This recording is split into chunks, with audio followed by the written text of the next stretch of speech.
De quoi allons-nous parler dans cette vidéo? Je fais des demandes spéciales. Si les gens me demandent de faire une vidéo sur un sujet particulier, je vais le faire. Je ne suis pas sûr que je vais dire exactement ce que vous voulez entendre, mais il va y avoir un thème aux vidéos et dans ce cas-ci, ça va être la confiance. Quelqu'un m'a demandé ça, de faire une vidéo sur la confiance. Faut-il avoir confiance pour faire le reconditionnement de la douleur? Absolument. Absolument. Confiance en qui? Confiance en quoi? C'est là la question. J'espère, quand vous regardez mes vidéos, ne pas donner l'impression de quelqu'un qui est très confiant. Je n'ai pas beaucoup de confiance personnelle, de confiance en moi. Je travaille là-dessus. Mais je dirais que lorsque j'ai commencé le reconditionnement de la douleur, ma confiance personnelle était à zéro. Et lorsque j'ai fini, lorsque j'ai éliminé mes symptômes, je n'étais pas quelqu'un qui était encore très confiant en moi-même. Ça m'a tout pris pour faire ces vidéos YouTube. Ça m'a pris beaucoup.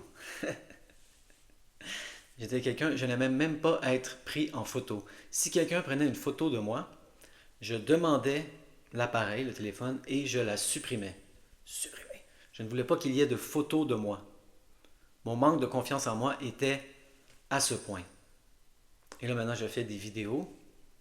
Donc oui, ma confiance en moi a augmenté, c'est sûr. Il faut aller dans cette direction générale. Mais je ne dirais pas que je suis quelqu'un de très confiant en général. Je manque beaucoup de confiance dans beaucoup de domaines comme romantique, professionnel, etc.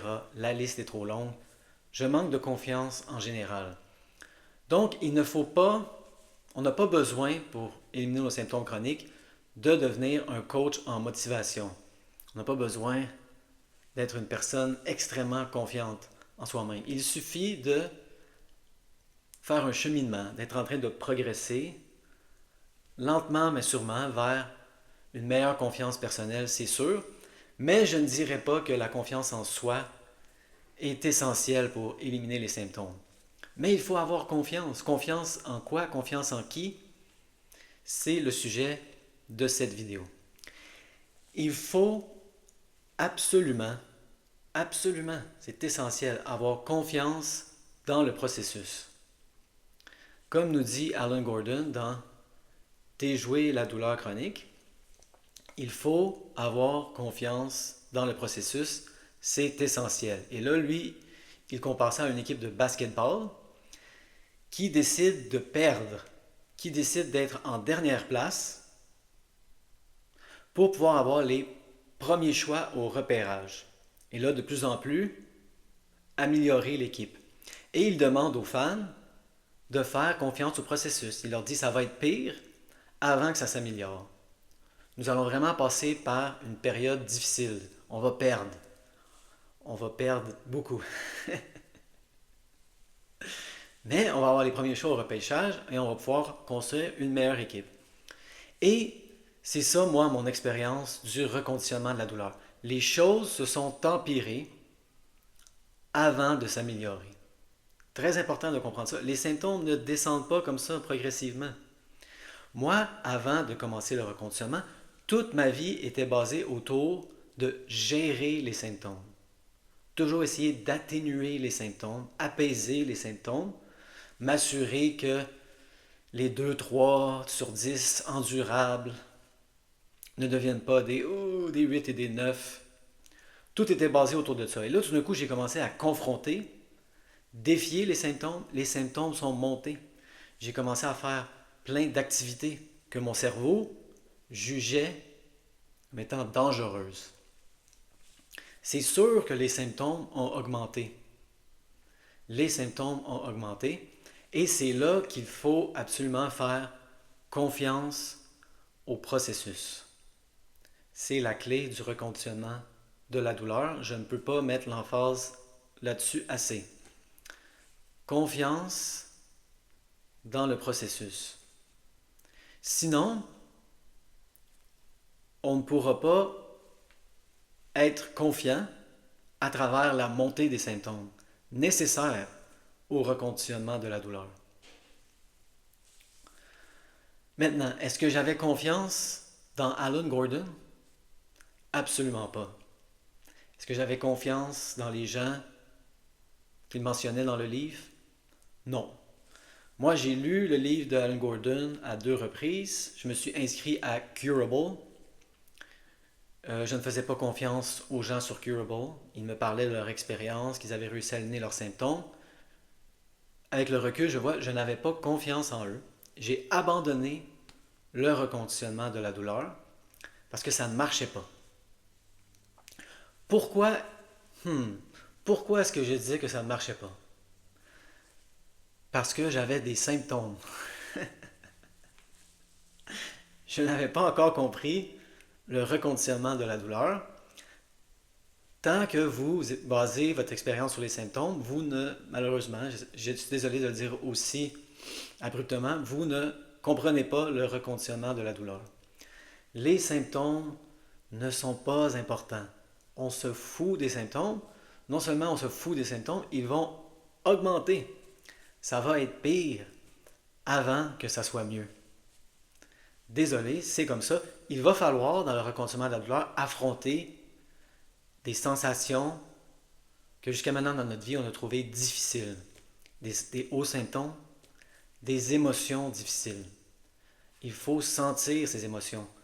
Pas juste les appréhender comme des concepts intellectuels. Ah, je suis en colère. Ah, j'ai de la rage. Ou des choses comme ça. Il faut aller, c'est souvent ici, dans notre cage thoracique, il faut sentir nos émotions. On va faire face à des sensations difficiles.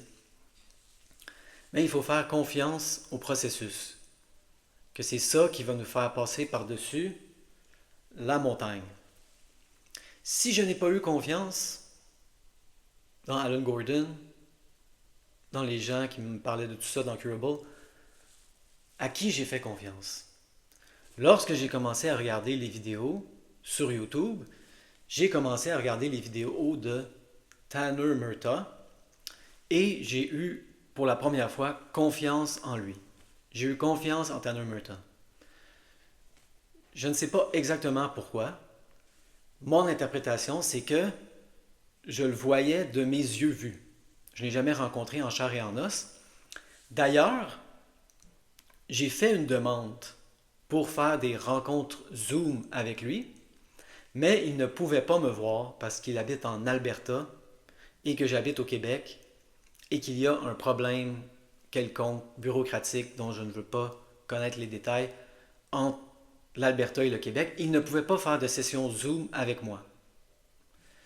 Et je me sentais un peu perdu et seul dans le processus.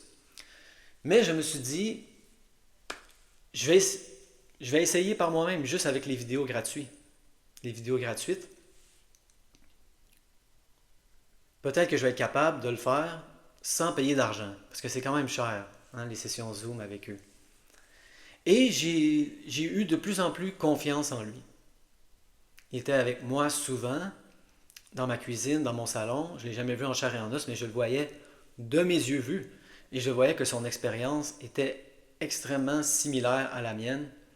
Des douleurs chroniques intenses pendant des années. Des mauvaises stratégies d'adaptation. Des mauvais mécanismes d'autorégulation qui se sont accumulés comme ça dans des symptômes qu'il a eu pendant des années. Et je lui ai fait confiance. Je lui ai fait confiance comme étant une personne. Moi, j'étais de ce côté-ci de la montagne. Voici la montagne que vous devez surmonter. Avec les plus hauts symptômes, les plus grosses émotions difficiles que vous allez devoir affronter. Et lui, il était ici, de l'autre côté de la montagne. Et il me disait, il m'assurait quotidiennement, oui, ce processus fonctionne. Oui, il faut avoir confiance dans ce processus. Oui, les symptômes vont augmenter. Mais si on persévère, on peut finalement aller de l'autre côté de la montagne. Et je lui ai fait confiance, je crois, parce que, comme je l'ai déjà expliqué, je le voyais de mes yeux vus. Il y a quelque chose là-dedans qui m'a aidé, que je n'ai pas retrouvé dans Alan Gordon ou dans les Curable. J'ai fait confiance à Tanner Murtaugh. Ensuite, j'ai passé à Jim Prusak. J'ai fait confiance à Jim Prusak. Et là, eux, ils présentent des histoires de succès. Et j'ai eu confiance que ça avait fonctionné pour ces gens et que ça pouvait fonctionner pour moi. Il y a quelqu'un qui vient d'écrire un commentaire et qui m'a dit « Je fais ce travail de TMS, comme ça qu'ils appellent ça avec Sarno, depuis... Je ne faisais pas confiance à Sarno non plus. » Très important, je n'ai jamais eu confiance dans le docteur Sarno. Il dit des choses avec lesquelles je ne suis pas d'accord. Donc ça, c'est vraiment un aspect que je voulais dire. Les seules personnes en qui j'ai eu confiance, c'est les gens qui font les vidéos YouTube en anglais, principalement Tanner Murtaugh et Jim Prusak. J'ai mis ma confiance en eux. Et il me disait que si je persévère, je peux aller au-delà de la montagne. Combien de temps ça prend? C'est ça, la personne me disait, je fais le travail de TMS depuis 30 jours et je ne vois aucun changement. Je suis prêt à abandonner. 30 jours, ce n'est vraiment pas beaucoup. Il n'y a pas de temps dans le reconditionnement de la douleur. Ça peut prendre des années. C'est comme ça. Il y a des gens que ça prend des mois. Il y a des gens que ça prend des années. On ne sait pas trop pourquoi. Si vous êtes pressé, si vous mettez de la pression, pensez toujours comme ça. Pression, empressement égale danger.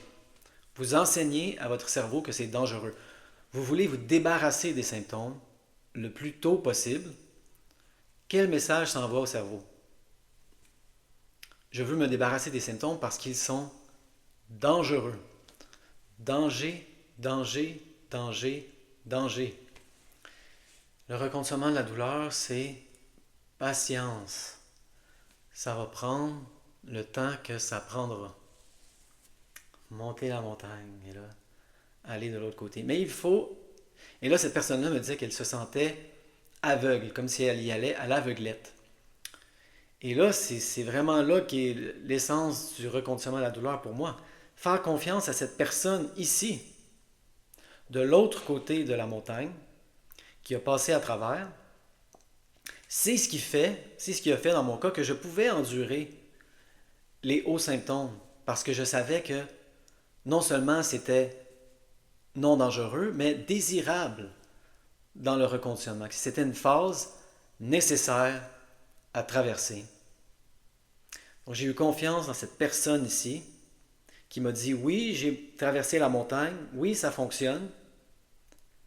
Aie confiance dans ce processus.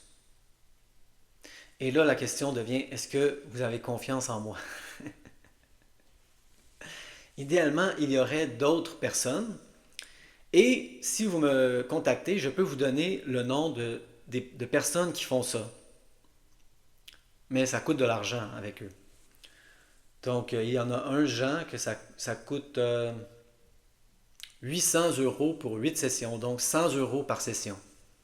C'est à vous de voir, est-ce que vous avez le budget pour faire ça? Ça, Jean devient dans ce cas-ci la personne ici qui vous dit oui, vous êtes capable, oui, c'est normal. Oui, ayez confiance. Je n'aurais pas réussi par moi-même. Il a fallu que j'ai confiance, non en moi-même, mais en quelque chose d'autre, quelqu'un d'autre, quelqu'un ici qui m'a dit oui, j'ai traversé la montagne, oui, ça fonctionne, voici comment le faire.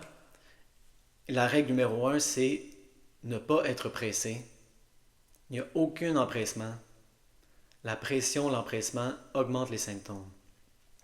Ça prend le temps que ça prend. Un autre aspect que je voulais aborder dans cette vidéo sur la confiance, c'est il faut absolument avoir confiance dans notre corps. Il faut avoir confiance dans notre corps. Ce que j'ai réalisé avec le reconditionnement de la douleur, c'est que je n'avais plus confiance dans mon corps. Je marchais et j'étais sûr qu'il y avait des choses qui étaient en train de briser, de se déchirer, que j'étais en train de faire du dommage. Et j'épargnais mon corps. J'ai remarqué, je l'ai fait un peu l'autre jour, j'avais une sensation au genou Et là, j'ai commencé à épargner le genou. Ça veut dire qu'on ne fait pas confiance à notre corps.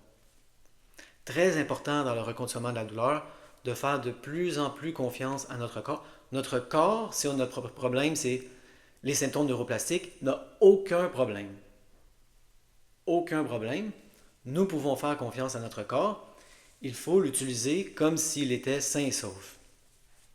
Ça a été la clé pour moi. Arrêter d'épargner le corps, faire confiance. De plus en plus, quand je pile, quand je marche, pour ne prendre qu'un exemple, il n'y a rien qui est en train d'être brisé. Je fais confiance à mon corps est correct. C'est seulement mes peurs projetées sur le corps qui créent ces sensations. Ou s'effoirer comme ça dans un divan, ma colonne vertébrale n'est pas en train d'être endommagée, d'être écrabouillée. J'ai confiance. Mon corps est capable d'être assis dans une banquette, dans un divan, dans un sofa. Donc de plus en plus, avoir confiance dans le processus, mais encore plus important, avoir confiance dans son corps. Votre corps est capable d'en prendre. Votre corps est fort. C'est toujours ça le message à s'envoyer. Donc c'était les deux aspects que je voulais explorer dans cette vidéo. Donc si les symptômes montent et que vous dites « Ah non, les symptômes montent », ça ne fonctionne pas, ça ne fonctionne pas. Vous n'avez pas confiance dans le processus encore. Et là, c'est de trouver des clés, des solutions pour augmenter votre confiance dans le processus. Et si ça ne fonctionne pas avec moi, avec les vidéos gratuites, eh bien là, c'est ça, j'ai des noms pour vous de gens qui font ça de façon professionnelle. Et j'espère que ces gens-là pourraient augmenter votre confiance dans le processus parce que moi, ça m'a pris plus qu'une personne pour avoir confiance. Ça m'a pris beaucoup d'histoires de succès avec des gens que je voyais de mes yeux vus pour me convaincre que ça fonctionnait, me convaincre que lorsque les symptômes montaient, ce n'était pas un problème. Ce n'est pas un problème, les symptômes qui montent. C'est notre attitude par rapport aux symptômes. Ou les symptômes qui restent au même niveau, ce n'est pas un problème. Les symptômes ne sont pas un problème. Je pense que je vais le dire souvent. Ça m'a pris du temps à accepter ça.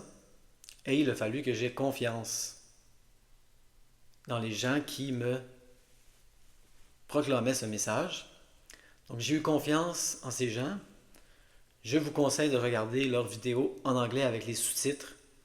Si vous êtes capable de comprendre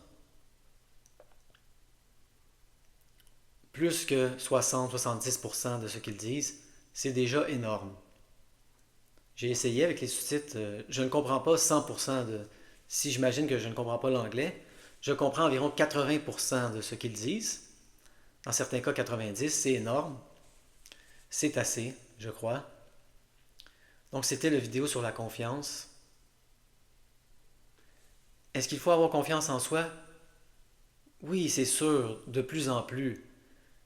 Mais c'est pas essentiel de devenir quelqu'un d'extrêmement confiant en lui-même, en elle-même, pour éliminer les symptômes. Il suffit d'être sur la bonne voie, être de plus en plus confiant, mais il faut avoir une confiance énorme dans quelqu'un d'autre, un guide qui a passé la montagne et qui nous dit oui, ça fonctionne, oui, ce n'est pas dangereux quand les symptômes sont hauts.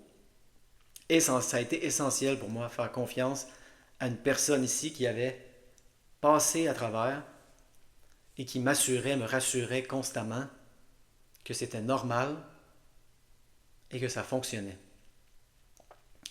Mais de façon encore plus importante, il a fallu que je fasse confiance à mon corps.